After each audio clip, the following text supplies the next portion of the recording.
Müştərisinin saçını kəsib, sonra təqaüdünü talayan bərbər saxlanılıb. Hadisə Abşeron rayonu Mehdiyabad qəsəbəsində baş verib. Belə ki, zərər çəkən küçə ilə hərəkətdə olarkən naməlum şəxsin ona zor tətbiq edərək 485 manatını taladığı barədə polisə müraciət edib.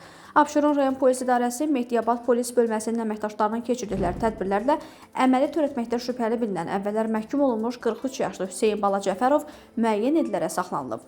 Araşdırma zamanı məlum olub ki, həmin gün zərər çəkən daimi müştərisi olduğu kişi salonuna gedib və söhbət əsnasında bərbəri olan digər şəxsə təqaüdünün köçürdüyünü bildirib. Bunu eşidən həmin şəxs zərər çəkəni yol boyu izləyərək ona zor tətbiq edib, başına polietilen torba keçirməklə cibindəki pulu talayıb. Daha sonra isə o pulu narkotik vasitə almaq üçün şəxsiyyəti istintaqla araşdırılan İran vətəndaşına onlayn yolla göndərib. Faktla bağlı araşdırma aparılır.